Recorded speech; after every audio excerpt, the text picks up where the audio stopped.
Hello everyone, good evening. Good evening, ma'am.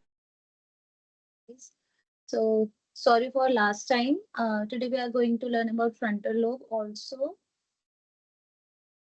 why we need to target frontal lobes and how you can get rid of so many things. Like आप लोगों ने सुना होगा that we get addicted to something, and especially if we talk about Instagram nowadays, a lot of people it is getting stuck with the Instagram, and how you are going to inhibit that motion in your body, in your brain, in your lifestyle. Okay, and why we get too addicted with that. Also, how the frontal lobe is actually coordinated with your whole body mechanism. For example, either it is for balancing, either it is for pelvic floor, either it is for your motor control, your decision making, everything, and pain nociceptors also. Okay.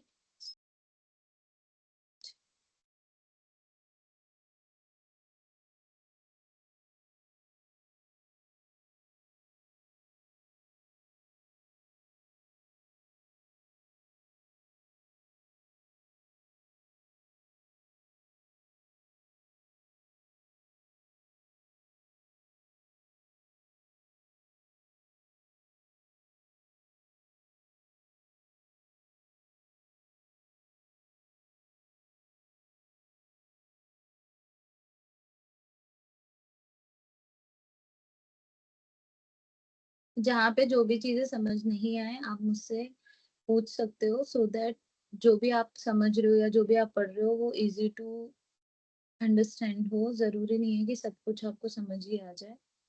तो that's it.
अच्छा, most of the people should know about motor homunculus, जिसमें आपको ये पता होता है कि आपके कौन से part of your brain is providing you, कौन से बॉडी पार्ट को कौन से ट्रैक्ट्स प्रोवाइड कर रहे हैं.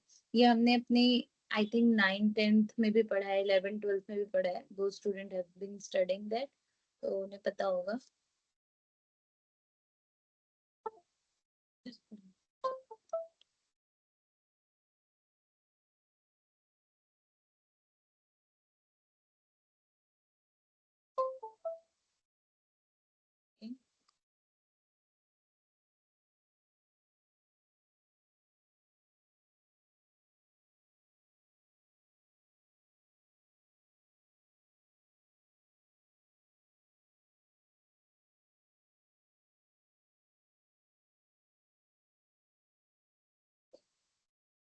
ठीक है. अब देखो, जो आपका फ्रंटल लोब होता है ना, it has your so many parts. And सबसे इम्पोर्टेंट पार्ट जो होता है वो होता है आपका pre frontal cortex and motor cortex, क्योंकि वो आपके सबसे ज्यादा वॉलेंटरी कंट्रोल्स को कंट्रोल करता है. वी हैव सो मेनी क्या कहते हैं ट्रैक्स ऑल्सो. तो जो आपके फाइबर ट्रैक्स होते हैं, पहले एक बार मैं आपको फाइबर ट्रैक्स दिखा देती हूँ. These are your fibre tracks, projection fibres. ठीक है. अब आपके फ्रंटल लोब से कौन कौन से ट्रैक्ट्स होके जाते हैं? Corticospinal tracts. Corticospinal tracts are very much important for what, for your voluntary control. अब वॉलंटरी कंट्रोल, फॉर एग्जांपल जो भी आप मोटर फंक्शन करते हो, इफ यू सी, जब आपके ब्रेन से वो आ रहा है, it is getting intersected over your medulla oblongata. ठीक है. And then it goes directly to the spinal cord. ऐसे कौन से फाइबर है जो इंटरसेक्ट नहीं कर रहे हैं? Every fiber is intersecting.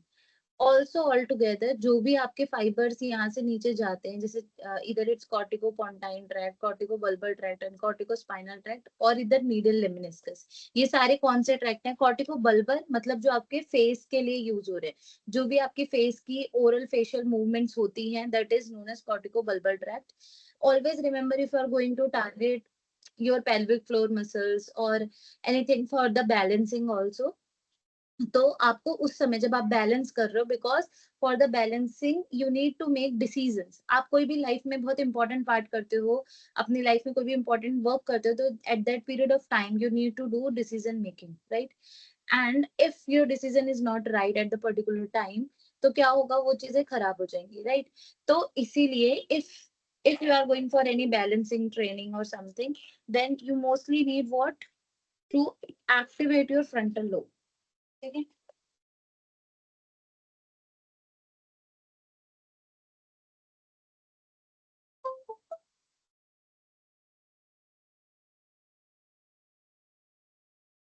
I don't know why भाई, जब भी पढ़ाना होता है तभी ये पेन काम करना बंद कर देता है. Believe me, through out the day it was working, and just right now it is not. I don't know why. Okay, fine, still I will let you know how to get through everything. तो your projection fibres are क्या, वो सिर्फ आपके brain से लेके spinal cord तक जाते हैं? नहीं, actually your projection fibres are interacting with your other gyrus and sulci also. Also जो आपका फ्रंटल लोब है, it communicate with parietal lobe. For example, if we say कि सेंसरी इनपुट आ रहा है आपकी बॉडी में, तो बॉडी से सेंसरी इनपुट जाता कहाँ है? सबसे पहले आपके पैराइटल लोब में, because your parietal lobe is meant for sensory information and your frontal lobe is meant for motor information. So if you want to train someone for motor function along with coordination, so at that period of time your 70% focus should be on the frontal lobe, and then 30% should be on another like temporal, parietal and occipital. अब हमारा brain कभी भी अकेले काम नहीं करता. If I am talking about the frontal lobe, तो जरूरी नहीं है. इफ आई एम सेइंग कि coordination has to be done with mostly with frontal lobe, it is not, because your brain communicate with other lobes also. For example, if you are having any kind of sensory response from your body, जैसे कि आप ऐसा समझ लो, you are going to jump, आपके सामने एक गड्ढा आ गया, एक होल आ गया, and you want to jump from it. तो now you need to make a decision that how much long you need to jump, and you should not fall down in that hole, right? So that is need to be taken decision making. Also while decision making, your eyes are seeing that whole part, right? तो जो आपकी eyes देख रही है, वो कौन सा आपका कौन से लोब में होता है? वो भी आपके फ्रंटल लोब में होता है. That is known as frontal eye field area. जो मैंने नोट्स भेजे, अगर आप वो देखोगे, तो in that I have mentioned frontal eye field area. Frontal eye field area क्या करता है? देखो, this is frontal eye field area. Actually ये zoom नहीं हो पा रहा है. I don't know what is, something corrupted is showing out. मैं एक बार उस पे WhatsApp पे ट्राई करती हूँ. zoom पेज पे हो रहा है.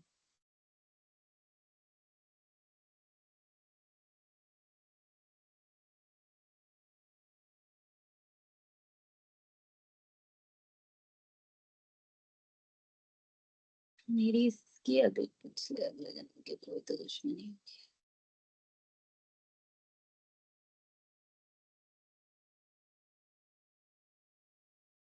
Okay, so over here we have frontal eye field area. This one मैं और बड़ा कर देती हूँ. Is it visible for you guys?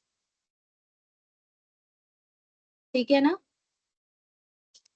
Yes, ma'am. देखो, frontal lobe if you see, तो फ्रंटल लोब में एक होता है आपका frontal eye field area, where it is actually, अगर आप यहाँ देखोगे, तो I have mention primary motor cortex. Primary motor cortex के आगे आपका जो एरिया होता है, that is known as frontal eye field area. तो आप जब सबसे पहले कोई चीज देखते हो, तो that information goes to your frontal lobe and it goes to the parietal lobe also, क्योंकि आप जब देख रहे हो तो you feel it. Sometime when you see a emotional scene, ठीक है, तो वो सीन जब आप देख रहे हो, तो वो जाता आपके फ्रंटल लोब में रहा है, बट वो कम्युनिकेट करता है आपके पैराइटल लोब से. तो इफ यू हैव सीन कि आपके जो ब्रॉडमैंस एरिया है, वो अलग अलग जगह है. एक जगह जैसे कि कंसीडर करो, I don't know if you able to see this part, ठीक है, ये आपका frontal eye field area. This has been mentioned 8. अब 8 ये मेंशन है, इससे पहले ओवर हियर अगर आप यहाँ पे देखोगे ऑसिपिटल लोब के पास यहाँ पे 7 लिखा है। तो विजन एंड आपका आई फील्ड एरिया एक दूसरे के साथ कोऑर्डिनेट कर रहा है, ठीक है।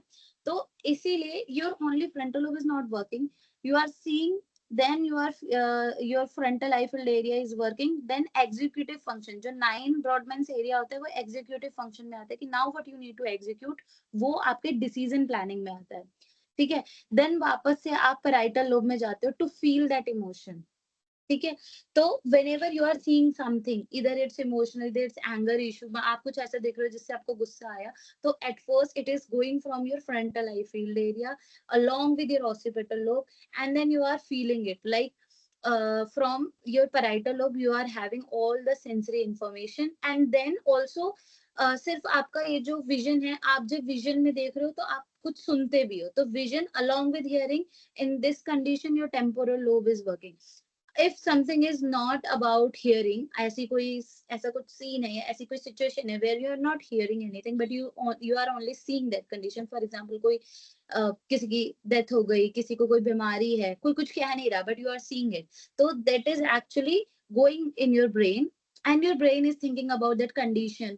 तो जो भी आपके ब्रेन में इंफॉर्मेशन होगी वो कलेक्ट होगी और they will coordinate with other lobes also, ठीक है। अब वो lobe if you are getting emotional, तो always remember your brain has insula, insula is for emotional part, amygdala is for anger part and also emotional. आपके survival के लिए आप, हमारे ब्रेन में एंगर पार्ट या एंगर ऑर्गन क्यों है ब्रेन के अंदर, इट इज बिकॉज अगर आपके ब्रेन में एंगर या फिर इमोशन रिलेशन नहीं होगा तो आपके अंदर सर्वाइवल मोड्स नहीं होंगे, ठीक है। अब फॉर एग्जांपल ऐसे लो, when we were at the period of time जब हमें सोशल एक्टिविटीज नहीं आती थी, we are like wild animals, तो at that period of time we do not know so many survival tricks, तो we only have one thing, if you don't have anger against the other person you can't survive, because for the survival you need to fight with them. तो survival mode के लिए जैसे आप anger या amygdala को hype कर देते हो तो वो आपको थ्रेट में ले आता है, और in threat condition your survival mode is activated. जब सर्वाइवल मोड एक्टिवेटेड होता है तो you don't think about right and wrong, you do the things. तो it's not mostly about emotions, it's mostly about your survival mode. Now how it is linked with emotions, amygdala coordinate with your insula. Insula कहाँ होता है, किस किस को पता है? मैं इंसुला इंसुला तो बोल रही हूँ, I don't know you guys know about it और not. Temporal lobe, temporal lobe के नीचे, ठीक है। तो आज मैं लिख पाती ना तो मैं और अच्छे से बता पाती, एंड बिलीव मी ये काम कर रहा था, क्लास लेने से पहले भी काम कर रहा था because I was working on it, और ये नहीं कर रहा, एंड जैसी क्लास खत्म होगी तो it will start working, I know. Okay fine. तो जो आपका इंसुला होता है इट इज जस्ट जैसे आपका टेम्पोरल लोब है तो इसके अंदर होता है, ठीक है। इसके मतलब if you do the sagittal cross section of your brain तो you can see the insula, ठीक है। अब insula is very much correlated with your frontal lobe, with your temporal lobe and with your parietal lobe also. Occipital के साथ बहुत कम उसका coordination होता है, उसके फाइबर्स जो होते हैं वो ऑसिपिटल लोब के साथ कम होते हैं, but most of the fibres are coordinated with your frontal, parietal and temporal, सबसे ज्यादा टेम्पोरल के साथ। तो whenever you are thinking about something, so it's, yeah, ठीक है, so it's about that. अब what I want to tell you from the starting, we'll work on it. First, primary motor cortex. If we talk about the Brodmann area 4, what is it is meant for, why we are knowing all these things, हमें क्या जरूरत है इतना detail में जानने की, we need it when we are going to treat any patient, ठीक है। तो you should know कि जो भी आप मूवमेंट करा रहे हो वो आपके ब्रेन के कौन से पार्ट को अफेक्ट कर रहा है, ठीक है। For example primary motor cortex जो होता है आपका, वेयर इट इज, ये प्राइमरी मोटर कॉर्टेक्स, ठीक है। सो ये आपके क्या क्या फंक्शन कराता है, वॉलंटरी मूवमेंट करा रहा है, फोर्स को जनरेट करा रहा है कि how your force is going to be generated, direction क्या होनी चाहिए। तो अगर आप पेशेंट को डायरेक्शन मूवमेंट करा रहे हो कि लेफ्ट जाओ, राइट जाओ, अप जाओ, डाउन जाओ, every direction you are giving to that person is activating your primary motor cortex, ठीक है। अब फोर्स जनरेशन, जब आप फोर्स रिलेटेड एक्टिविटी कराते हो किसी को, you are asking them to pull and push, these are force related activities, these are also targeting your primary motor cortex. Then here comes fractionised movement, who knows fractionised movement? इसका भी test होता है frontal lobe में, मैं बताती हूँ। फ्रैक्शनाइज्ड movement का मतलब हो कि फ्रैक्शन में डिवाइड कर रहे हो, इसका सीक्वेंस होता है। जैसे आप पहले पेशेंट को बोल दोगे फीस्ट बनाओ, पाम दिखाओ, साइड करो, ठीक है। अब ये थोड़ा सा आप स्पीड में करते जाओगे, बोलते जाओगे फीस्ट दिखाओ, पाम दिखाओ, साइड। तो this sequence and this fraction movement, क्योंकि अलग अलग मूवमेंट है, कोई सेम मूवमेंट नहीं है, अलग अलग मूवमेंट है, तो these movement that is fraction movement is coordinated by your primary motor cortex, ठीक है। तो if you want a good force generated muscle, good direction, मतलब स्टेबिलिटी अच्छी हो, फोर्स जनरेशन अच्छा हो, डायरेक्शन अच्छी हो, मतलब आप जिस डायरेक्शन में जाते हो, कोऑर्डिनेशन सही हो, तो ये सारी चीजों के लिए what you are going to coordinate with these movements to enlarge your primary motor cortex, अगर उसको आपको बेटर करना है तो, ठीक है। Now here comes skill distal movement. जो हमारे डिस्टल मूवमेंट्स होते हैं, तो जितने स्किल्ड होंगे, जैसे कि आप लोगों ने एक मंगला आर्ट देखा होगा, ठीक है। तो जितनी आप फाइन मूवमेंट्स करते हो या जितना आप बारीकी का काम करते हो ना, जैसे they are a lot of people who do the very fine works. तो फाइन वर्क्स का मतलब ये नहीं है कि फाइन मूवमेंट कर रहे हैं, फाइन वर्क्स बहुत सारे होते हैं, आर्टिस्टिक वर्क होता है, and there are dancing steps also, जो बहुत फाइन डांसिंग स्टेप्स होते हैं, that is very difficult to target, that is in Bharatanatyam and a lot of cultural activities in which you can see that actually activate your primary motor area, along with not only primary motor area, along with it is activating your dopamine, serotonin, and if your dopamine and serotonin is activated like that, तो आपके बहुत ही कम chances होंगे कि आपको in future Parkinson हो या फिर कोई भी ऐसी स्ट्रेस रिलेटेड डिसऑर्डर हो जिसकी वजह से पीसीओडी या ऐसा कुछ भी हो जाए। तो if you are going to treat any kind of PCOD stress related condition, you should know what to target and what not to, ठीक है। अब मैंने क्यों बोला स्किल डिस्टल मूवमेंट, क्योंकि जितने आपके स्किल, मतलब चाहे वो फिंगर्स के हो, हैंड के हो, या फिर चाहे आपके फीट के हो, तो जितने डिस्टल मूवमेंट स्किल्ड होंगे उतना ही बेटर। इसलिए when you are going to target the fine movements, वो आपका जल्दी से जल्दी प्राइमरी मोटर कॉर्टेक्स या वॉलंटरी एरिया को टारगेट करता है। तो जब you are going to treat any stroke patient, focus on fine movements और very skilled distal movements, mostly distal movements पे फोकस करो। देन पोस्चरल मोटर आउटपुट, जो भी आपका पोस्चर रिलेटेड मोटर आउटपुट है वो। तो if you train this pattern, you will target your BA4, मतलब जो भी आपका ये प्राइमरी मोटर कॉर्टेक्स एरिया है ऑफ योर ब्रेन, ठीक है। अब कंसीडर करो कि यू हैव अ पेशेंट जिसको आपको इस तरीके से टारगेट करना है, तो देखो, but it also participate in upper limb, lower limb, trunk, face, pelvic floor motor control, ठीक है। तो अब ये आपके pelvic floor motor control के लिए भी है, तो आप pelvic floor के लिए कैसे टारगेट करोगे? as we have learned कि ये डायरेक्शन बताता है, सीक्वेंसिंग मेंशन सीक्वेंसिंग मैटर करता है, स्किल मूवमेंट होने चाहिए, फ्रैक्शन मूवमेंट होनी चाहिए, और फोर्स जनरेशन होना चाहिए। तो अगर आपको ऐसा है कि आपका जो कंट्रोल है, मोटर कंट्रोल है पेल्विस का, वो स्ट्रांग नहीं है, मतलब लीकेज हो जाता है, in that condition you are going to train what, आप उसे डायरेक्शन बोलोगे अप एंड डाउन, ठीक है। आप बोलोगे लेफ्ट एंड राइट, आप कैसे किस चीज का up and down, left and right? For example, आप किसी पेल्विक फ्लोर वाले पेशेंट को या फिर किसी ऐसे पेशेंट को ट्रीट करो जिसका लीकेज होता है, तो in the leakage you are not going to target only Kegel exercises. अब आपको क्या करना है, पेल्विक फ्लोर मसल को स्ट्रॉन्ग करना है। Ask your patient to sit on pillow, ask your patient to sit on Swiss ball or anything, different surfaces, ठीक है। अब इस कंडीशन में आप चेयर पे भी बिठा सकते हो और अलग अलग लेवल ऑफ सर्फेसेस पे बिठा सकते हो। For example lower bed surface, high chair, और एनीथिंग लाइक जिसमें आप बार बार बिठाओगे और उठाओगे। Now if I am talking about the Swiss ball, in this condition I will ask my patient to go to and fro, to and fro. Why I'm asking to do this? Because when you are going to generate force from your pelvic along with direction, and if I'm saying I'm changing the position, if I'm saying to fro and then I'm saying left right, or if I'm saying to left then back fro and then right, so if I'm changing the sequence or if I'm targeting with fraction condition, then you can say I'm targeting the pelvic floor along with voluntary control, ठीक है। ये समझ में आ गया? Yes, ma'am. अब I will talk about, ये तो मैंने स्विस बॉल पे बताया। नाउ कंसीडर करो आप अलग अलग सर्फेसेस रख रहे हो, short height, long height, middle height, what ever. Soft surface, for example एक चेयर है जो बहुत सॉफ्ट है, एक चेयर है बहुत हार्ड है, एक चेयर है जिस पे आपने बस टॉवल रखी है। तो डिफरेंट सरफेसेस, अब ये डिफरेंट सरफेसेस से क्या फर्क पड़ेगा, किस किस को टेक्टाइल सेंसरी ट्रैक्ट के बारे में पता है, या टेक्टाइल ट्रैक्ट के बारे में पता है, टेक्टो स्पाइनल ट्रैक्ट बोलते हैं उसे।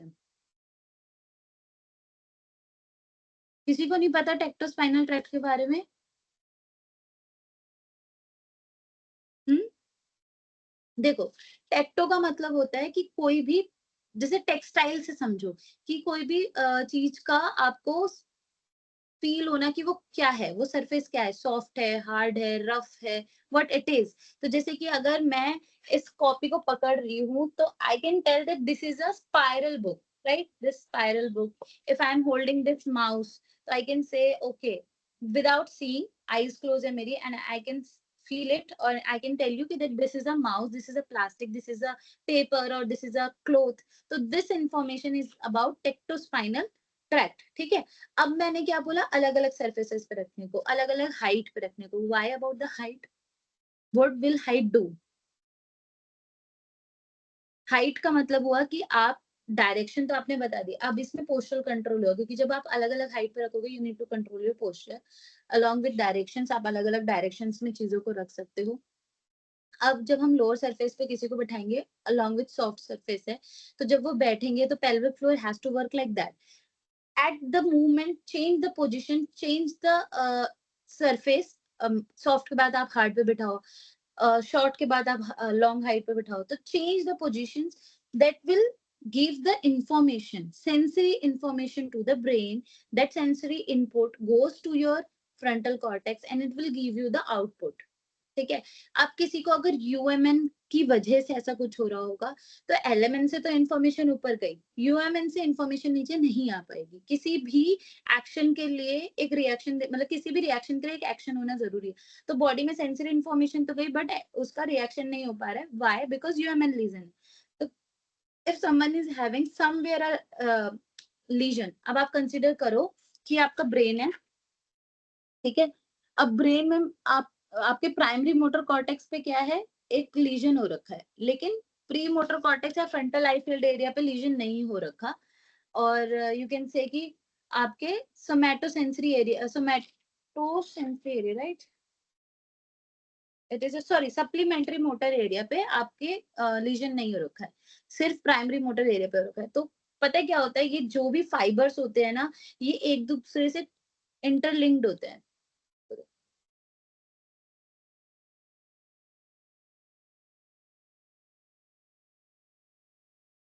इस तरीके से ये they communicate with each other. We have communication fibre, association fibre and projection fibre. अब देखो what is difference between communication, association and projection. Always remember, projector के बारे में सुना है ना, प्रोजेक्टर दूर से आपको इमेज शो करता है, ठीक है। वही जो आपका कम्युनिकेटिंग फाइबर होगा, तो उसका मतलब क्या है, communication means to communicate with each other. तो जो आपके आसपास लोब्स हैं, गायरस हैं, या फिर आपके ब्रॉडमेंस एरिया, कॉर्टेक्स हैं एक दूसरे के, जैसे primary motor cortex area has to talk with somatosensory area और सप्लीमेंट्री मोटर कॉर्टेक्स एरिया। तो जब इन्हें एक दूसरे से बात करनी है तो कम्युनिकेशन वाले काम करते हैं। जब एक लोब से दूसरे लोब या फिर एक लोब से ब्रेन स्टेम तक बात जानी है, तो आपका एसोसिएशन एरिया काम करता है, मतलब एक जगह से एसोसिएट होकर दूसरी जगह पे जा रहा है। Communication is always the near by, ठीक है। जैसे कि यू कैन से कि फ्रंटल लोब पैराइटल लोब से कम्युनिकेशन फाइबर्स के थ्रू बात कर सकता है, बट वहीं अगर बहुत आगे वाला फ्रंटल एरिया है, ठीक है, फ्रंटल पार्ट है, and that need to coordinate with the parietal, then it will take association fibre. But अगर आप ये समझो प्राइमरी मोटर एरिया है और सेंसरी, आपका सोमैटोसेंसरी एरिया है, तो वो दोनों एक दूसरे के आगे पीछे है, तो they can communicate with communication fibre. But वहीं अगर आपके प्री मोटर एरिया है या फिर आपका frontal eye field area, they need association fibre. जितना डिस्टेंस इंक्रीज होता जाएगा उतना एसोसिएशन फाइबर, जितना और लॉन्ग डिस्टेंस हो जाएगा, for example brain to spinal cord is your projection fibres. Why I am telling about this, क्योंकि जो आपका अफेक्ट करता है, जैसे मान लो अभी मैं बोल रही हूँ कि your primary motor area will be get affected, but बहुत सारे ऐसे प्रोजेक्शन फाइबर्स होंगे जो आपके फ्रंटल लोब से होते हुए आपके स्पाइनल कॉर्ड में जा रहे हैं। तो यू नीड टू सी कैसे और कौन से पार्ट हैं जो पेल्विक फ्लोर को कम्युनिकेट करते हैं। तो हम जब उनके साथ कम्युनिकेट करेंगे, मतलब जब हमारा प्रोजेक्शन फाइबर उनके साथ कम्युनिकेट करेगा, तो वो they can communicate with other part जो उसका अफेक्टेड है, उसको एक्टिवेट कर सकता है या न्यूरोप्लास्टिसिटी जनरेट कर सकता है with the help of association fibre and communication fibres. ठीक है, तो इस तरीके से एक दूसरे से कम्युनिकेट करते हैं। यहाँ पे ये व्हाट इज दिस, ये आपका पेट स्कैन होता है और आपके स्ट्रक्चरल ब्रेन का दिखाता है इंफॉर्मेशन की किस तरीके से एक दूसरे से कम्युनिकेट करते हैं। So this was about primary motor area, and pelvic floor motor control involves M1 and SMA. जो मैं SMA बोल रही थी ना, that is your supplementary motor area. Why it is known as supplementary motor area? Consider करो primary motor area में problem हो गई, ठीक है, but if the any lesion is not over there, SMA में कोई लीजन नहीं है, देन क्या होगा कि SMA can help you to target all those things. ठीक है, that is why there is a concept of neuroplasticity कि बिकॉज ऑफ these things आप किसी तरीके से न्यूरोप्लास्टिसिटी जनरेट कर सकते हो and you can implement all those motion that were meant to be. ठीक है, सो एसएमए और एम1 दोनों मिलके आपकी along with prefrontal cortex and cingulate region and thalamus submarginal gyrus cerebellum। तो जो सबसे ज्यादा इंपॉर्टेंट है आपके फ्रंटल लोब में वो है आपका M1 SMA। सप्लीमेंट्री क्यों बोलते हैं, जैसे कि एग्जाम में एक सप्लीमेंट लिया आपने, ठीक है, तो ये एक्स्ट्रा शीट की तरह काम करता है। Then will talk about prefrontal area. Why prefrontal area? Prefrontal area में ही आपके सारे फ्रंटल आई फील्ड एरिया या फिर आपके जो सिंगुलेट गायरस हैं ये सब आ जाता है। ये सब आपके बिल्कुल फ्रंट प्री फ्रंटल एरिया में होता है। व्हाई?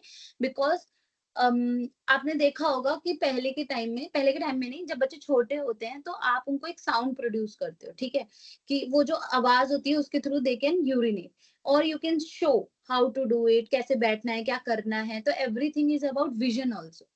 जैसा आप दिखाओगे, जैसे विजुअल एक्टिविटी, इमेजिनरी एक्टिविटीज कराओगे, temporal is also involved in this. तो ये सारी चीजें all together helps in pelvic floor activation. If you are thinking about कि कीगल कर लेते हैं अच्छा हो जाएगा। अब सेकेंड थिंग, आपने कभी ये देखा है कि आप मीटिंग में हो, आपको यूरिन आ रही है, now you don't want to urinate. Why? Because आप मीटिंग में थोड़ी यूरिनेट करोगे, obviously you will control. That is done by your pre frontal cortex, that you are making a decision that you are not going to urinate over here. You will hold it and then go to the washroom after a time period of beating, right? And that decision making is done by your prefrontal cortex. अब prefrontal cortex में भी आपके दो आते हैं, medial prefrontal cortex and lateral prefrontal cortex। ये दोनों मिलके डिसीजन, एक होता है मीडियल वाला जो डिसाइड करता है कि क्या करना है क्या नहीं करना है, दूसरा जो लेटरल वाला होता है वो ये सोचता है कि मैं क्या सॉल्यूशन निकाल सकता हूँ। तो एक ने डिसीजन लिया, एक ने सॉल्यूशन निकाला कि इस ये जो भी मैं डिसाइड कर रहा हूँ कि मुझे अभी नहीं करना है, तो मैं क्या कोई सॉल्यूशन निकाल सकता हूँ कि मैं बहाना बना के चल जाऊं कि कोई फोन आ रहा है मैं बाहर चल। तो दो solution is taken by your lateral prefrontal cortex। तो decision making and solution is done by your prefrontal, क्योंकि वो आपके frontal lobe में। तो always remember this part is for the decision making, execution, everything that need to be done and when, how, timing, ये सारी चीजें। अब सबसे बड़ी बात है जो आपका prefrontal cortex area है, that actually has your glutamate generation होता है। glutamate क्या करता है? Glutamate is your excitatory neuron, excitate करता है, ठीक है। जैसी if you feel like urination, तो वो एक्साइटेटरी न्यूरॉन्स को एक्टिवेट करेगा आपके ब्रेन में and it will give you the information that you are going to urinate. But there is also a GABA. GABA is a inhibitory neuron. जैसे ही आपका medial prefrontal cortex activate होगा, वो ये कहेगा कि नहीं अभी इस जगह पे नहीं करना, तो आपका गाबा एक्टिवेट हो जाएगा। Now over here is also serotonin and dopamine. Dopamine और सेरोटोनिन आपका, अगर आप स्ट्रेस में हो तो वो सिक्रेट नहीं होगा, स्ट्रेस में होने की वजह से लीकेज भी हो सकता है and your other neurotransmitter will not work. What are these? ये सारे आपके न्यूरोट्रांसमीटर है कि किस तरीके से आपके जो न्यूरॉन्स की इंफॉर्मेशन है वो आपकी बॉडी तक जानी चाहिए and how your body should react according to that. ठीक है, so these all together give information to your thalamus, then to the cerebellum. Cerebellum why? कभी भी आप पेल्विक फ्लोर टारगेट कर रहे हो, always focus for the balancing, because coordination balancing has to be done. ऐसा थोड़ी है कि अचानक से कभी भी स्क्वीज हो जाए, अचानक से कभी भी चला जाए और मतलब स्क्वीज हो रहा है फिर छोड़ दे रहा है, स्क्वीज हो रहा है फिर छोड़ दे, it should be coordinated balance. जो मसल्स हैं वो ओवर कंस्ट्रिक्टेड नहीं होनी चाहिए। द मसल फाइबर जिसको हम कहते हैं sarcomeres, that should not be too tight और टू रिलैक्स्ड। तो उसके लिए आपकी एक टोनिंग होती है। Cerebellum maintains the tone of the muscle, cerebellum maintains the balance, cerebellum maintains the coordination, तो stability। तो आप जब भी किसी को pelvic floor training करा रहे हो, go for the stability। जब भी मैंने Swiss ball बोला, why? Because Swiss ball is good for balance training, stability। तो इसके बहुत अच्छे रिजल्ट्स होते हैं। अलॉन्ग विद आप बासु बॉल ट्रेनिंग भी करा सकते हो। बासु बॉल पे आप स्टैंडिंग करते हुए मूवमेंट्स करा सकते हो, डायरेक्शनल मूवमेंट्स करा सकते हो। ब्रीथिंग, अब देखो इसमें बहुत बड़ा रोल है ब्रीथिंग का भी। फ्रंटल लोब का ब्रीथिंग के साथ क्या रिलेशन है? जब भी आपको स्ट्रेस, एंजाइटी या कुछ भी होता है तो आपके क्या हो जाती है, ब्रीथिंग इफेक्ट होती है। ब्रीथिंग इफेक्ट होगी तो आपका सिंपैथेटिक एक्टिवेशन हो जाएगा। सिंपैथेटिक एक्टिवेशन मतलब अगर आपका एंजाइटी बहुत ज्यादा हाइपर हो रहा है तो सिंपैथेटिक एक्टिवेशन होगा। सिंपैथेटिक एक्टिवेशन की वजह से इधर इट कुड लीक, इधर इट कुड कंस्ट्रिक्ट मोर, कि आप यूरिनेट ही नहीं करोगे। एक होता है, आपने कभी देखा होगा, इफ मैं सब कुछ पेल्विक फ्लोर पे इसलिए बता रही हूँ सो दैट एक एग्जांपल समझोगे तो समझ पाओगे। अगर मैं 10 एग्जांपल समझाऊंगी तो नहीं समझ पाओगे। तो अभी आप एक कंडीशन लेके चलो कि how frontal lobe affect your pelvic floor and urine. Because if you think about कि हम एक ही कंडीशन के बारे में क्यों समझ रहे हैं, तो अगर एक ही कंडीशन को बहुत अच्छे से समझ लोगे तो you can target your patient. समझ रहे हो कि आप पेल्विक फ्लोर वाले पेशेंट। अब मैं फ्रंटल लोब से ही आपको पार्किंसन भी पढ़ा सकती हूँ, अल्जाइमर भी पढ़ा सकती हूँ, but not only frontal lobe works along with that ना, आपके अदर लोब और पार्ट्स भी काम करते हैं। ऐसी पेल्विक फ्लोर में भी करते हैं, बट जस्ट थिंक अबाउट कि एक लोब क्या कर रहा है। देन नेक्स्ट क्लास में will talk about parietal lobe, temporal lobe and occipital. तो जब हम पूरे ब्रेन के सारे पार्ट समझ जाएंगे कि वो हमारी एक कंडीशन के साथ क्या क्या काम कर रहे हैं, तो we should get to know कि अच्छा ये इस मसल के साथ ऐसे ऐसे काम करते हैं। और जब हम सिंपैथेटिक मूड पे होते हैं और पैरासिम्पैथेटिक मूड पे होते हैं तो क्या होता है, ब्रीदिंग एक्सरसाइजेस का क्या इम्पैक्ट होता है मसल्स पे। तो along with that will talk about another conditions. जब एक बार ब्रेन के बारे में समझ में आ जाएगा, एक बार न्यूरॉन्स के बारे में समझ में आ जाएगा, एक्टिवेशंस के बारे में समझ में आ जाएगा, you get to know a lot of things all together. Now I was talking about कि जो आपका पेल्विक फ्लोर है उसमें फ्रंटल लोब का क्या क्या काम है। तो दिस इज ऑल अबाउट कि आपका जो पेल्विक फ्लोर का कोऑर्डिनेशन हो रहा है या फिर आप जो भी इम्प्रूवमेंट करा रहे हो तो उसमें बैलेंसिंग होनी चाहिए। एक्टिवेशंस के लिए आप स्टेबिलिटी इन सब पे जा सकते हो। अब ब्रीथिंग में क्यों जाओगे, कभी सोच के देखो, व्हेन यू इनहेल तो डायफ्राम नीचे की तरफ जाता है, ठीक है। तो जब आप इनहेलेशन करोगे, inhalation exercise all together with your pelvic floor training, तो उसमें आपका जो यूट्रस है वो नीचे जाएगा, ठीक है। अब होता क्या है, एग्जाम्पल लो प्रेगनेंसी का।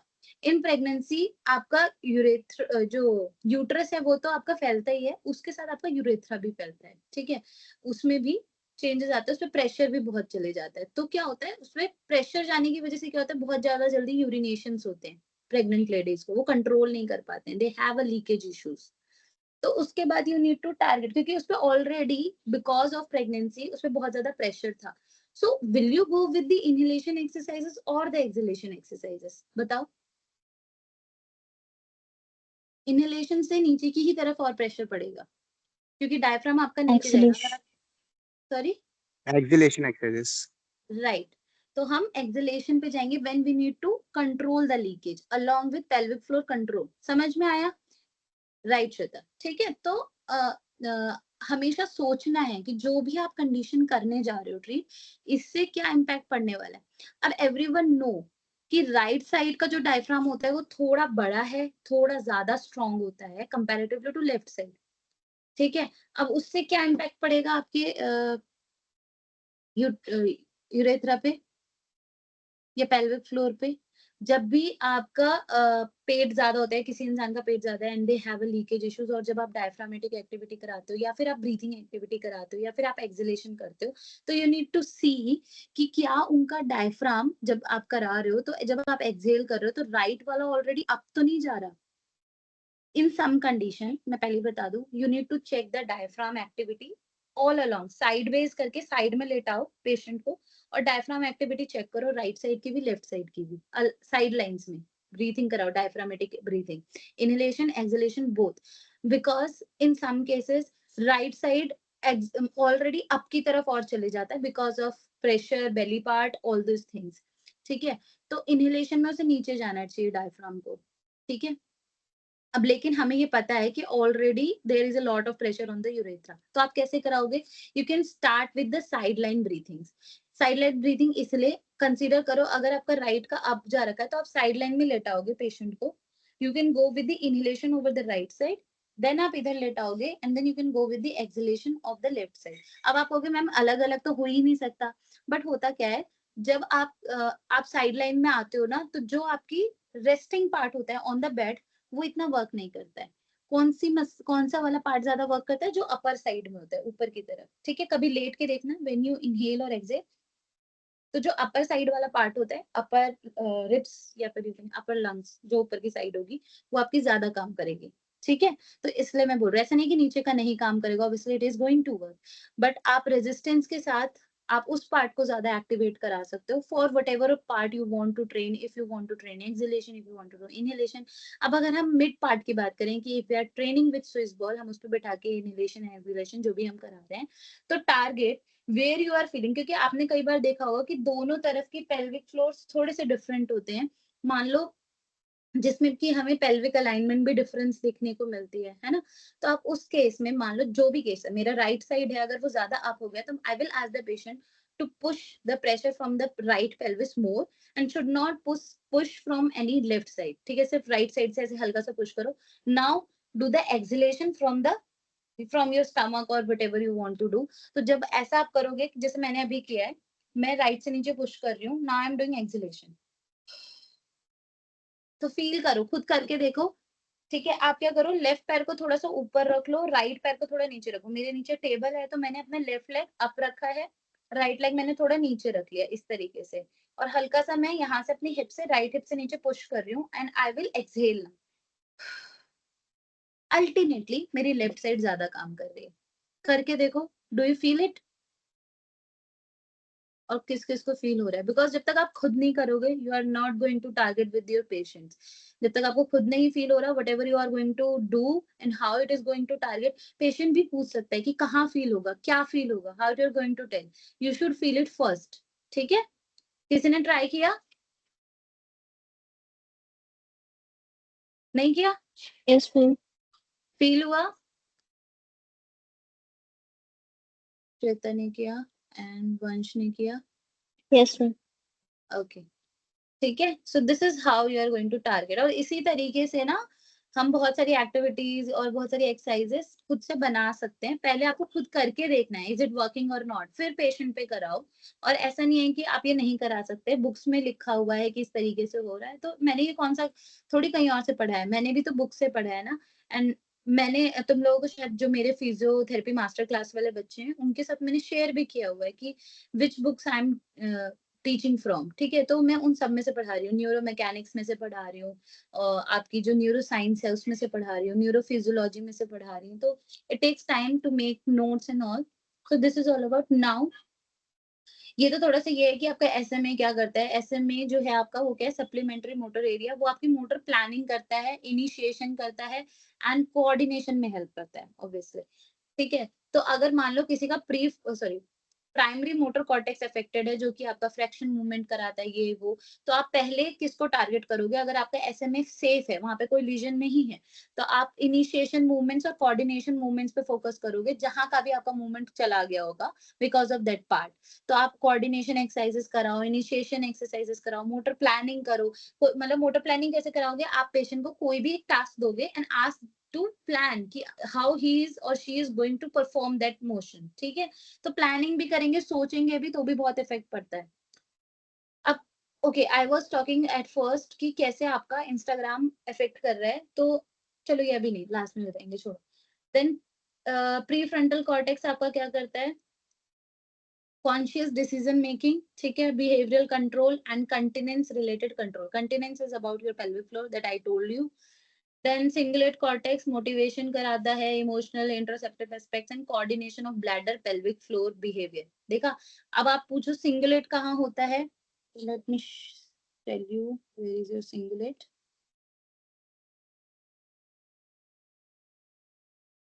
BACC, here, BA24, so it is nearby to this area, यहाँ पे कहीं होता है, ये आपका फ्रंटल लोब है, ठीक है। यहाँ पे ये जो 44 लिखा है ना, जब आप इसको काटोगे तो अंदर की तरफ यहाँ पे आपका 24 प्रेजेंट होता है, जहाँ पे आपका सिंगुलेट गायरस होता है। अब सिंगुलेट गायरस कहाँ होता है? आई don't know you have read about और नॉट। एक लिम्बिक सिस्टम होता है हमारे ब्रेन में, लिम्बिक सिस्टम, जहाँ पे आपका एमिगडाला, हाइपोथैलेमस, हिप्पोकैम्पस, ये सारी चीजें, थैलेमस, ये सब प्रेजेंट होता है। ये कहाँ होता है? जैसे अगर मैं ब्रेन को ऐसे काटूंगी ना, तो इसके अंदर में होता है। ये ब्रेन है, यहाँ इसके अंदर में ये सारी चीजें हैं। तो सिंगुलेट गायरस भी जस्ट लिम्बिक सिस्टम के ऊपर होता है, ठीक है।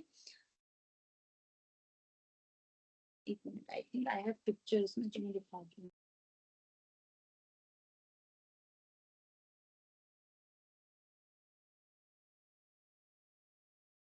जैसे ये तो आपका, दिस इज नॉट सजाएगा,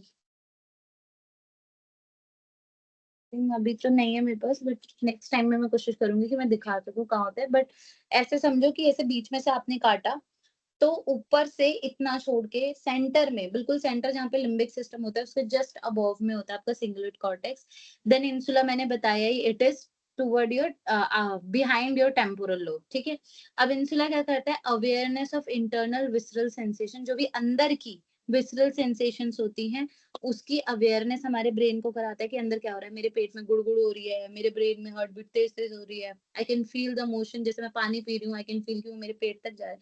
तो विसरल सेंसेशन जो भी हम अंदर फील करते हैं, that is done by your insula, including bladder filling also. जैसे कि कई बार हमें फील होता है ना कि भाई बहुत ज्यादा भर गया है, ठीक है, या फिर मतलब कुछ भी ऐसा that you feel from your inside कि यहाँ पे मुझे लग रहा है कि कुछ है, इंटरनली पेन आ रहा है, एवरीथिंग इंसुला बताता है। Thalamus is a sensory relay integration, everyone knows about. ये तो सबको पता है ना कि thalamus is a sensory relay integration, जहाँ पे सारी सेंसरी इंफॉर्मेशन आती है थैलेमस के पास। ऑल्सो पीएजी, पीएजी कहाँ होता है आपका? What is PAG? Periaqueductal grey matter, it is present in your midbrain, it helps to coordinate the movement of flexion and extension, ठीक है। Then pontine maturation centre, always remember, जो आपका pons होता है and जो medulla है, it is very much important for the maturation centre और your pelvic floor along with frontal lobe. देखो, आपका सैक्रल तो है ही इन्वॉल्व, कि सैक्रल और लंबर एरिया, ठीक है, for your urination control. But जो ऊपर से आ रहा है, जो यूएमएन कंट्रोल कर रहा है, अपर मोटर कॉर्टेक्स जो कंट्रोल कर रहा है, that is controlled by your frontal lobe, your few of thalamus, few of insula also, and your pons, then your medulla oblongata and cerebellum also for the coordination of the movements. तो pons क्या करता है? What is the role of pons? Particularly important for coordinated orientation rather than simply voluntary pelvic floor contraction. ठीक है, तो pons जो होता है, जो information frontal lobe से आ रही है, वो pons से होते हुए आपकी कहाँ जाती है? cerebellum में। मैं पहले आपको दिखा देती हूँ एक इमेज, ये देखो यार, इसमें इसमें दिखाती हूँ।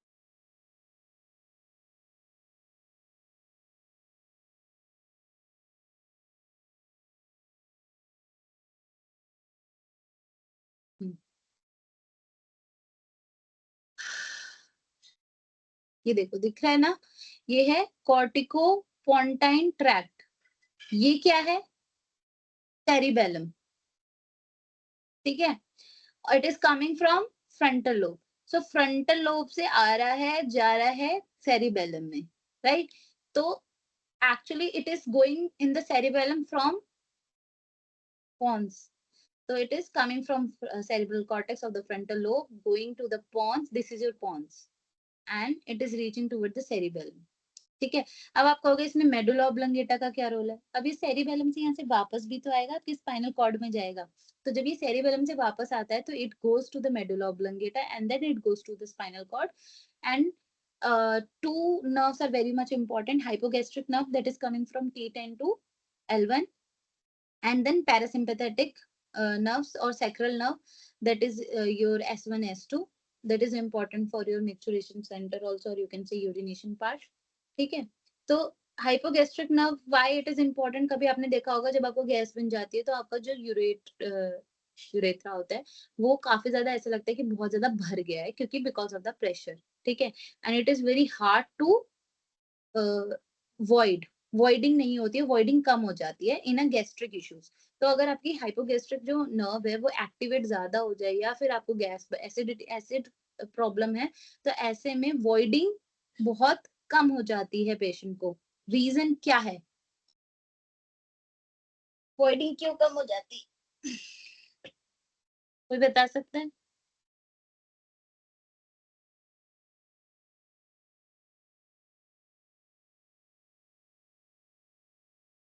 देखो मैं दिखाती हूँ, ये देखो हाइपोगैस्ट्रिक नर्व सिंपैथेटिक एक्टिवेशन करता है, inhibit retractor contraction during filling mode and contracts muscle in urethra and bladder neck।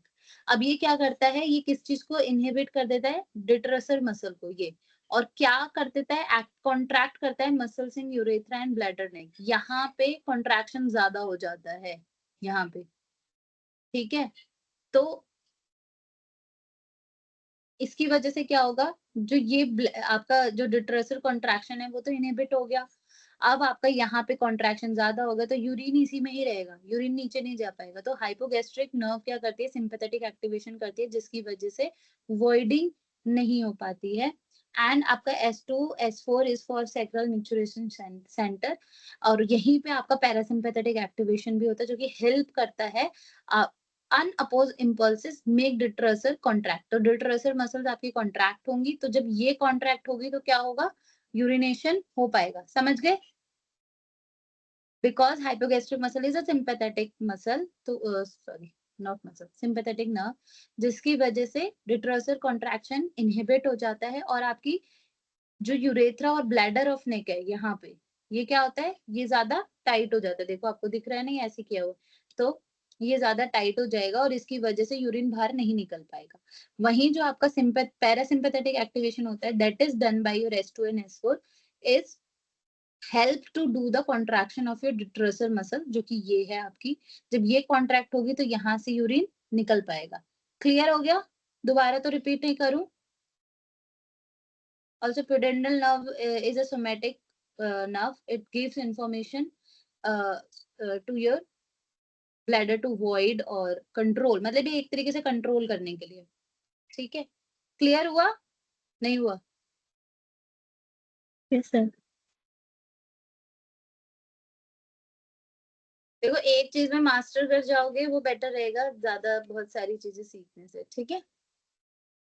अभी इसलिए मैं एक ही कंडीशन समझा रही हूँ, और वही अगर आप अच्छे से समझ लोगे, it is way better than any other thing. अब ये देखो, okay, so this is your SMA. What is SMA? Supplementary motor area. Supplementary motor area and along with your anterior cingulate gyrus or cortex, this one, ये किसको activate करता है, आपके urethra और pelvic floor को। देन ये मतलब यहाँ तक इन्फॉर्मेशन कैसे आ रही है, क्योंकि सप्लीमेंट्री मोटर एरिया तो मोटर एरिया है, और आपका एंटीरियर सिंगुलेट कॉर्टेक्स भी आपके फ्रंटल लोब में, जो कि मोटर के लिए ज्यादा रिस्पॉन्सिबल है। तो क्या होता है, सबसे पहले सेंसरी इन्फॉर्मेशन आती है फ्रॉम द ब्लैडर कि वो भर रहा है, ठीक है। अब ये भरने की इन्फॉर्मेशन आपके स्पाइनल कॉर्ड से होते हुए आपके ब्रेन में पहुंचती है, वहां से आपके थैलेमस में पहुंचती है, थैलेमस से आपके इंसुला में पहुंचती है, एंड जब आपके वो पीएजी तक पहुंचती है, मतलब आपके ब्रेन स्टेम में पहुंचती है, from your spinal cord to brain stem, मतलब आपके पीएजी के पास। PAG is periaqueductal gray matter that is present in your midbrain that gives information to your brain. अब मेरी बात समझो, जो मिड ब्रेन है, it has a cranial nerve of oculomotor and trochlear nerve, मतलब आपकी आई फील्ड एरिया, ठीक है। तो इन दिस कंडीशन, अब इससे आपको मैं कैसे कोऑर्डिनेट कराने वाली हूँ, जब you want better stimulation, sensory stimulation की बात कर रही हूँ, कई बार सेंसरी स्टिमुलेशन ब्लैडर की फिलिंग से नहीं जाता है, ठीक है। तो in that condition you need to target your brain की स्टिमुलेशन करना है कि आपका जो ब्लैडर है वो भर गया है ना, यू नीड टू लीक और यूरिन वॉइड, सॉरी, ठीक है। और अगर आप in some condition you need to feel like कि उसका जो लीकेज हो रहा है वो नहीं होना चाहिए, उसकी भी इंफॉर्मेशन ब्रेन में जानी चाहिए। तो always remember the sensory information is going from your PAG, मतलब मिड ब्रेन के पास आपका ऑक्लोमोटर और ट्रॉक्लियर नर्व होती है। अब इससे क्या समझोगे, इसका मतलब है कि that part that PAG is coordinating with your frontal eye field area या फिर prefrontal cortex, you can see over here, इस वाले में दिख रहा है प्री फ्रंटल कॉर्टेक्स। अब प्री फ्रंटल कॉर्टेक्स के ही जस्ट पीछे आपका फ्रंटल आई फील्ड एरिया होता है, जो कि ऑल्सो रिस्पॉन्सिबल, मैं दिखाती हूँ, एक मिनट रुकना, ये रहा, how it is actually responsible for it. ये है frontal eye field area, it is also responsible for purposive fixation, smooth pursuits, command, ये आपके बैलेंस एंड कोऑर्डिनेशन में हेल्प करते हैं। तो आपके पेल्विक फ्लोर का कैसे बैलेंस और कोऑर्डिनेशन होना चाहिए, उसके लिए frontal eye field area is very much responsible. तो वापस से यहाँ पे आते हैं, तो इसमें ये जो आपका पीएजी है, ये तो आपका मोटर का समझाया है, मैं सेंसरी समझा रही हूँ कि if you want to target the sensory information, की पहले इंफॉर्मेशन जाए, अगर किसी वजह से नहीं जा पा रही है, किसी रीजन से, चाहे एलएमएन के रीजन से नहीं जा पा रही, यूएमएन के रीजन से नहीं जा पा रही, तो you need to target that area जिसकी वजह से आप एक्टिवेट कर सको उस पार्ट को। तो आप frontal eye field and mid brain के साथ करोगे।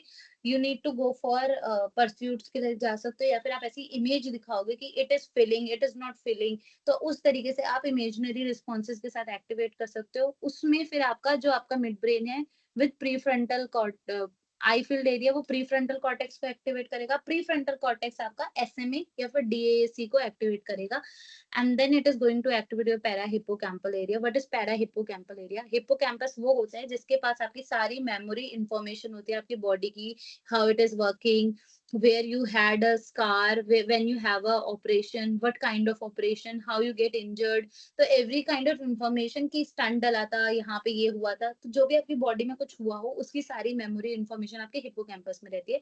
तो अगर आपका हिप्पोकैम्पस इफेक्ट हो जाएगा तो आपकी मेमोरी जा सकती है। तो most of the memory, a lot long before memory is also in your hippocampus।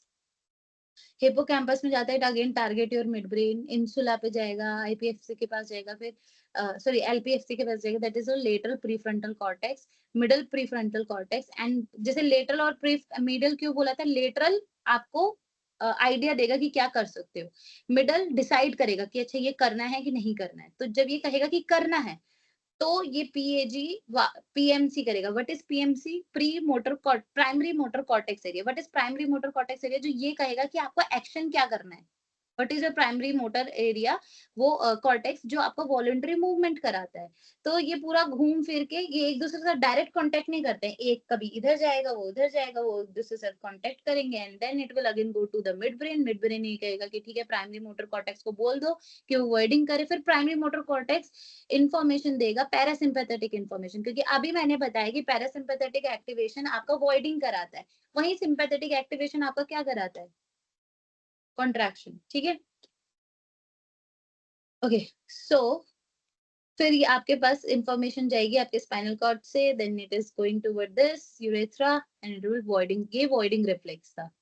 ठीक है, this is all about voiding reflex. देखो आपका एमिगडाला भी, हाइपोथैलेमस, ये सब इन्वॉल्व होता है। व्हाई? और यही आपका पैरासिम्पैथेटिक और सिंपैथेटिक एक्टिवेशन कराता है। That is very important. आपकी अब कई बार जैसे जैसे आपने देखा होगा व्हेन यू गेट नर्वस तो आपको लगता है कि यूरिनेट हो जाएगा। Why why you feel like urination? कि जब आप नर्वस होते हो तो आपको लगता है कि urinate, I don't know if you guys have felt it और not, but it happens to lot of people if they get nervous. अगर वो डर जाते हैं, जैसे बच्चों में देखा होगा, बच्चे सपना देखते हैं, कुछ बुरा सपना देखा तो उन्होंने यूरिनेट कर दिया। तो उसका भी मैंने एक चार्ट बनाया था, व्हाई इट एक्चुअली हैपेंस। क्योंकि आपको जैसे कि मैंने अभी बताया, your amygdala and insula is responsible for your emotional control. तो एमिगडाला आपका क्या एक्टिवेट कर देता है, पैरासिम्पैथेटिक एक्टिवेशन कर देता है, जिसकी वजह से यूरिनेट हो जाता है। पैरासिम्पैथेटिक एक्टिवेशन मतलब कि वो आपकी बॉडी को रिलैक्स करना चाहता है। ठीक है, जब बॉडी में कोई भी चीज एक्सेसिव हो जाती है तो उसे रिलैक्स करने के लिए वो पैरासिम्पैथेटिक एक्टिवेशन करता है, इनवॉलेंट्री, वॉलेंट्री नहीं इनवॉलेंट्री, जिसकी वजह से कई बार आप कंट्रोल नहीं कर पाते हो, इट हैपेंस। तो इट इज लाइक दिस। अब इसमें क्या है कि आपका जो सैक्रल का आउटपुट है वो बहुत ज्यादा डिपेंड हो जाता है आपके किस पे, आपके हाइपोथैलेमस पे। Hypothalamus is mostly about stress. ठीक है, कि अगर उसमें अगर आपका स्ट्रेस रिस्पॉन्स इंक्रीज हो गया तो आपका जो बॉडी में सिंपैथेटिक एक्टिवेशन और पैरासिम्पैथेटिक एक्टिवेशन है, दोनों में फ्लक्चुएशंस हो सकती हैं। हो सकता है सिंपैथेटिक एक्टिवेशन भी हो जाए, तो कई बार लोगों को यूरिन नहीं आ पाती है, डर के मारे नहीं आ पाती बिल्कुल। और कई बार क्या होता है कि पैरासिम्पैथेटिक एक्टिवेशन हो जाता है, that is also a flight flight mode. ठीक है, तो इट डिपेंड अपॉन कि क्या इंफॉर्मेशन जा रही है ब्रेन से। ठीक है, मूवीज में देखा होगा, कोई किसी को बंदूक दिखाता है, कुछ दिखाता है, they get urinated because of increase amygdala information, insula की इमोशनल कनेक्शन जो होता है वो बहुत ज्यादा एक्टिवेट हो जाता है, जिसकी वजह से पैरासिम्पैथेटिक सैक्रल एक्टिवेशन हो जाता है। ठीक है, इमोशंस की वजह से हंसते हंसते। अच्छा, हैव यू सीन कि जब हम हंसते हैं, बहुत ज्यादा हंसते हैं, तो भी यूरिनेट हो जाता है। वो इस वजह से, क्योंकि आपका जो प्रेशर है, पेट का प्रेशर है, वो बहुत ज्यादा नीचे की तरफ हो जाता है, और नीचे की तरफ होने की वजह से सैक्रम पे प्रेशर आता है। ठीक है, सैक्रम पे जैसे ही प्रेशर आएगा, या फिर you can say sacral nerves पे जब प्रेशर नीचे की तरफ जाता है, तो it get parasympathetic activated and then you get leakage. ठीक है, तो यू कांट कंट्रोल, तो आपके जो नीचे के हेड नेक है वो कंट्रोल नहीं हो पाते हैं, और हाइपोगैस्ट्रिक नर्व जो होती है वो रिलैक्स हो जाती है। मतलब actually when you laugh a lot, तो आप कहते हो ना आपका पेट दर्द होने लग गया, इन दैट कंडीशन जब आप हंस रहे हो तो बहुत ज्यादा कॉन्ट्रैक्शन रिलैक्सेशन हो रहा है, बहुत ज्यादा, स्पेशली जब आप मतलब मोस्टली हंसते हो तो पेट फूलता ज्यादा है। जब आपका पेट फूलता है तो प्रेशर टुवर्ड द डाउनवर्ड लगता है। अब इससे आपको ये समझ में आ जाना चाहिए, when you want to target your sacral part for the parasympathetic activation, you should blow your stomach. समझ में आ गया? इससे क्लियर नहीं समझा सकती गाइस? हाँ ना बोल दो। Yes, ma'am. ठीक है, बोर तो नहीं हो रहे? Yes, ma'am, आ गया. No, ma'am. ठीक है, अब देखो जिन बच्चों ने आज क्लास नहीं ली उनका लॉस, बेचारे कल क्लास ले रहे थे, कल मैं ही नहीं ले पाई। Okay, so we have done about this. ये किस चीज का है? Fraction movement. ओके ठीक है, हो गया। Pre motor cortex BA6। Okay, जो मैंने ये बता दिया, वैसे pre motor cortex is mostly responsible for, मैंने अभी बताया था ना, tactile Q, tectospinal tract, visual Q, auditory Q. सुनने के लिए भी आपका प्री मोटर कॉर्टेक्स वर्क करता है, कि जो आपके टेम्पोरल लोब के ट्रैक्ट्स होते हैं, that also coordinated with your frontal lobe, जिस जो कि वो किसके साथ कोऑर्डिनेट करते हैं? हियरिंग का आपके प्री मोटर कॉर्टेक्स के साथ कोऑर्डिनेट करता है, उससे मतलब कम्युनिकेट करता है। जैसे I don't know I have to say this और नॉट, बच्चों को बोला जाता है ऐसे करने को बोला जाता है ना, फॉर यूरिन, तो that temporal hearing sound get communicate with your frontal premotor cortex, and it controls or it goes to the pontine area जहाँ पे voiding शुरू होती है। तो the sound is mostly, अगर आपको किसी को voiding करानी है, किसी की voiding नहीं हो रही है, in that condition you can go for this sound therapy. It is not known as sound therapy, but it can target your pontine surface, pontine area along with your frontal. क्यों? क्योंकि आपका pre motor cortex पोंटाइन tract के साथ coordinate करता है और voiding में help कराता है। ठीक है, okay, so visual Q, vision के साथ भी करा सकते हो। टेक्टाइल इंफॉर्मेशन, प्रोप्रियोसेप्टिव क्यू भी दे, proprioceptive cue is also responsible and environment. जैसे कि कई लोग क्या होते हैं, जब टॉयलेट के बाहर जाते हैं तो they can't control their urine. ठीक है, कहीं हाथ धोने लगे तो दे क्रॉस देयर लेग्स। तो ऐसी जब कंडीशन होती है, दैट मींस एनवायरनमेंट उनको उनके उस पार्ट को एक्टिवेट कर रहा है। तो could you relate with it कि हमारा एनवायरनमेंट भी हमारे ब्रेन को टारगेट करता है? जैसे एनवायरनमेंट में आपको, आपका ब्रेन उसी हिसाब से आपकी बॉडी को टारगेट करता है। If you are standing just outside the toilet और the washroom, you will have more urge to do the toilet. ठीक है, तो समटाइम कुछ लोगों को जिनको वॉइडिंग नहीं होती है, उनको वॉशरूम में बहुत ज्यादा प्रैक्टिस कराई जाती है ताकि दे गेट टू वॉइड। ठीक है, बिकॉज ऑब्वियसली आप कहीं और तो नहीं कराओगे ना, और उससे एनवायरमेंटल का भी इफेक्ट पड़ता है।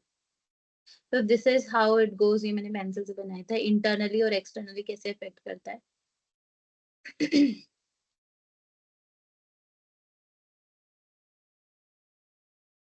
This is supplementary motor area, जो मैं इतनी देर से बोल रही हूँ। सप्लीमेंट्री मोटर एरिया आपका क्या करता है? इंटरनली जनरेटेड मूवमेंट की, इंटरनल जो आपकी पहले फ्लोर काम कर रही है, वो आपका सप्लीमेंट्री मोटर एरिया करेगा। अब सप्लीमेंट्री मोटर एरिया का काम क्या था? मैंने बोला था initiation of movement, coordination of movement, ठीक है, एंड कंट्रोल, ऐसी कुछ था ना, हाँ, सीक्वेंस वगैरह, रिदम।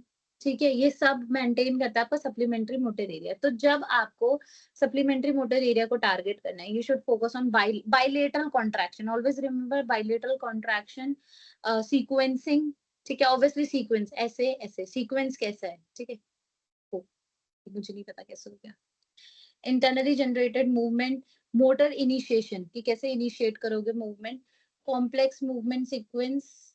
तो कि जैसे भी जो भी आपके कॉम्प्लेक्स मूवमेंट होंगे उनका सीक्वेंस होना चाहिए। जैसे मैंने बताया था ना, फीस्ट, पाम एंड साइडवेज। तो ये तो बहुत सिंपल हो गया, लेकिन वही जो कॉम्प्लेक्स मूवमेंट है उनका सीक्वेंस होना। देन जैसे कि थोड़ा सा ये तो सिंपल है, क्या, stand, walk, turn, reach, sit. तो इस तरीके से एक सीक्वेंस आपने बनाया, तो ये ऐसे में क्या करता है, हेल्प करता है और ऑर्गेनाइज करने में सीक्वेंस को, कि किस तरीके से ऑर्गेनाइज करना है। तो आप जो भी, जैसे मान लो किसी को आपको यूरिनेट कराना है फॉर एग्जांपल, या फिर होल्ड कराना है, in that condition you will ask the patient to stand, sit on that commode or something, and then again get up and again go down. Then आप उनको ऐसे कोई साउंड थेरेपी, और along with that you can target with vision, cueing, environmental, और आपको बार बार ये sequence repeat करना है, stand, go, sit, like this। तो आप कोई भी एक सीक्वेंस बना सकते हो। Now if you want to contract the muscle, in that condition you will make a sequence of exercises, कि आप इस तरीके से एक सीक्वेंस आपने बनाया। Now you are asking your patient to do that contraction। Example देती हूँ, आपने स्विच बॉल रखी, आप पेशेंट को बोलोगे स्विच बॉल पे बैठो, आगे और जो मैंने आपको बताया था ना फ्रैक्शन मूवमेंट, वो करो, अलॉन्ग विद आप ब्रीथिंग भी ऐड कराओ। अब इस रेपिड आप 5-6 उसमें मतलब पूरा एक सीक्वेंस रखो, फिर उन्हें स्टैंड होने को भी बोलो, वापस से खड़े होने को। तो एक पूरा सीक्वेंस बनाओ and ask them to repeat it for at least 10 time. तो वो उठे, खड़े, बैठे, वो सारा मूवमेंट करे, फिर वापस से खड़े हो जाए। तो ये तब जाके पूरा मूवमेंट बढ़ेगा। वहीं पे बैठ के वो बार बार वो कर रहे हैं, that is not a movement. They need to repeat it, ठीक है, पूरा फ्रॉम द बिगनिंग। तो वो आपका एसएमए को भी टारगेट करेगा along with prefrontal cortex area, मतलब आपके primary motor cortex area, everything, ठीक है, उसको टारगेट करेगा। रिदम होना चाहिए, रिदम, एक टाइम सीक्वेंस, ये सारी चीजें उसकी मेंटेन होनी चाहिए, रिदम मेंटेन होना चाहिए। मोटर इमेजरी, वही मैंने इमेजेस बोली ना, आप इमेजेस भी दिखा सकते हो कैसे क्या होता है। Complex functional task, gait initiation करा सकते हो, tandem walk and so many things. अगर आपको कॉन्ट्रैक्शंस कराने हैं तो आप टेंडम वॉक कराओ। अगर आपको कॉन्ट्रैक्शंस नहीं करानी है, अवॉइडिंग में ज्यादा हेल्प करनी है, तो साइडवेज 1 लाइन वॉकिंग कराओ, ठीक है। तो वो भी गेट के लिए ही होता है, उसमें भी वो इंपॉर्टेंट होता है। Why I am saying sideways, क्योंकि जो आपका पॉन्स होता है, आपको पता होगा पॉन्स में आपके एब्ड्यूसन नर्व होती है, that is for the abductors. तो जब आप साइडवेज कराते हो तो आपका पॉन्स एक्टिवेट होता है, पॉन्स हेल्प्स इन बॉडी, समझ गए। Then gait turnings, multi steps exercises, तो डिफरेंट डिफरेंट टाइप की। प्रीफ्रंटल कॉर्टेक्स मैंने मीडियल और लेटरल दोनों आप लोगों को समझा दिया, I am not going to repeat it again.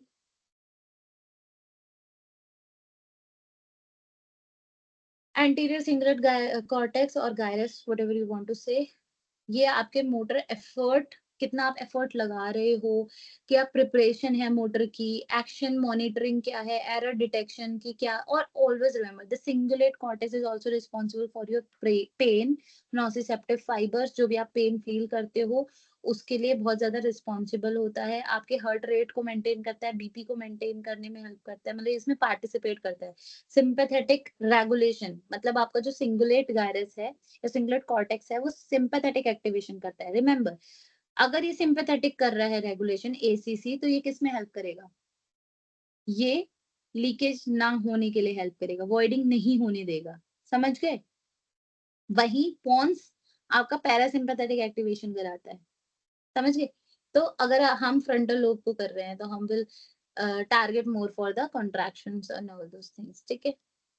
अब क्या है, ये ब्लैडर की urgency, attention to bladder sensation, continence, pelvic floor control, storage, voiding regulation, इन सब में हेल्प करता है। बिहेवियर, जो भी आपका मोटिवेशन है, रिवॉर्ड सिस्टम है, एरर मॉनिटरिंग है, या फिर इमोशनल रिस्पॉन्स है, इसके लिए रिस्पॉन्सिबल होता है। अब देखो क्या होता है, मैं समझाती हूँ what I was talking about, कि आप जो इंस्टाग्राम पे बैठे रहते हो उसकी वजह से क्या क्या हो सकता है। डू यू नो, उसकी वजह से आपके पेल्विक फ्लोर अफेक्ट हो सकते हैं, because sitting over a long period of time, या फिर लेटे भी हो, लेट लेट के फोन चला रहे हो, या जो लोग डेस्कटॉप वर्किंग होते हैं 8-8 9 घंटे लगातार बैठे रहते हैं।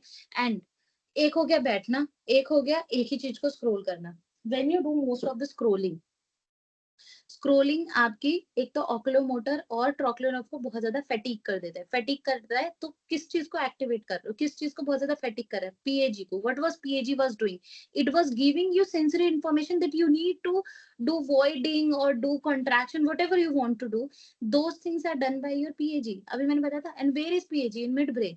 तो जब आप बहुत ज्यादा स्क्रोलिंग करते हो, your oculomotor nerve and up and down movements are is getting very much fatigue without doing any kind of motion, but while doing this, ठीक है। इसकी वजह से क्या होता है कि आपको मतलब उतने अच्छे से समझ नहीं आएगा कि अच्छा यूरिन भर गया, मतलब your sense visceral information will get disturb because insula भी डिस्टर्ब हो जाएगा। जब आप एक ही चीज स्क्रीन पे लगे रहते हो तो आपका इमोशनल कनेक्शन जो होता है आपकी बॉडी से वो कम हो जाता है, rather than स्क्रीन से आपका इमोशनल कनेक्शन ज्यादा जुड़ जाएगा। आपका amygdala is not activated accordingly to the insula, it will activated according to the screen time. Second thing, जो भी आप देख रहे हो, जितना भी आप स्क्रीन में टाइम डाल रहे हो, तो उसमें जो आपका रिवॉर्डिंग सिस्टम है, जो डोपामिन है, जो आपका एंटीरियर सिंगुलेट कॉर्टेक्स है, ठीक है, ये सारी चीजें जो भी जितना हम विजन, जो हमारा फ्रंटल लोब है जो डिसीजन मेकिंग में आता है, वो सारा हम डिसीजन मेकिंग लगा रहे हैं स्क्रोलिंग करने में। हमने कुछ देखा, हमने डिसाइड किया, हमने कुछ सोचा, हमारे ब्रेन में वो चीजें चली and then we are deciding doing all those things, और उसकी वजह से जो हमारा यूज हमारी बॉडी के विसरल ऑर्गन्स के लिए या फिर हमारे एक्टिवेशंस के लिए होना चाहिए, वो सारा स्क्रीन टाइम में जा रहा है। तो actually more than half an hour और 1 आवर से ज्यादा आपकी बॉडी के लिए स्क्रीन टाइम बहुत ज्यादा इफेक्टिव है। उसकी वजह से विद इन 15 to 20 ईयर लोगों को पार्किंसन शुरू हो जाएगा, एल्जाइमर शुरू हो जाएगा, क्योंकि डोपामिन बहुत खत्म हो जाएगा। अब सबसे ज्यादा इफेक्ट करेगा पार्किंसन। जो पार्किंसन डिसीज अभी इतनी है भी नहीं, वो बहुत ज्यादा हाइपर अमाउंट में हो जाएगी, क्योंकि डोपामिन इतना यूज होता है इंस्टाग्राम यूज करने में कि पार्किंसन जल्दी हो जाएगा, क्योंकि आपकी बॉडी में डोपामिन बहुत कम हो जाएगा। Serotonin is also responsible for your mood. जब आप कुछ देखते हो, यू गेट हैप्पी, कुछ आपने इंस्टाग्राम पे देखा, खुश हो जाओगे, हंसने लगोगे, कोई कॉमेडी सीन देख ले, कुछ देख ले, देन कुछ आपने ऐसे देखा, यू गेट वेरी इमोशनल, तो आपका सेरोटोनिन बहुत ही फ्लक्चुएट होगा, बहुत इन अनडायरेक्टली फ्लक्चुएट होगा, कि मतलब अभी आपने कुछ अच्छा देखा, अभी आपने कुछ बुरा देखा।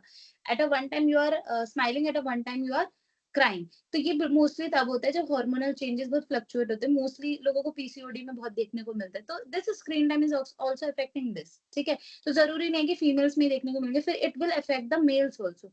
तो अगर ये मेल्स का अफेक्ट करेगा तो उनके टेस्टोस्टेरोन में अफेक्ट आएगा, उनकी मसल बिल्डअप में इफेक्ट आएगा, मसल रिकवरी में इफेक्ट आएगा। For example if you are treating a patient and he is scrolling down the reels, तो अभी मैंने बताया कि anterior cingulate gyrus has a pain receptor. When you are seeing that, जो pain receptor है, जब आपने कोई टेंस मशीन ही लगाई है and they are seeing rolling down, तो जो रिसेप्टर सिंगुलेट गायरस पे जाने चाहिए वो जाएंगे ही नहीं। क्यों? क्योंकि they are more in use with the screen, तो वो वहां पे नहीं जाएगा, आपको वो रिजल्ट नहीं मिलेगा जो मिलना चाहिए। अब ये टेंस हटा दो, आपने कोई किसी पेशेंट को आप एक्सरसाइज करा रहे हो उल्टा लेटा के, he is seeing something, or he is not actually focused with the exercises, he is just doing because you are telling them to do that. So that is also not going to affect the focus, the coordination, the balance is very much important to train your patient with the exercises. If you're training any patient, go always focus, ask them to be in focus, coordinated and balanced. समझ में आया?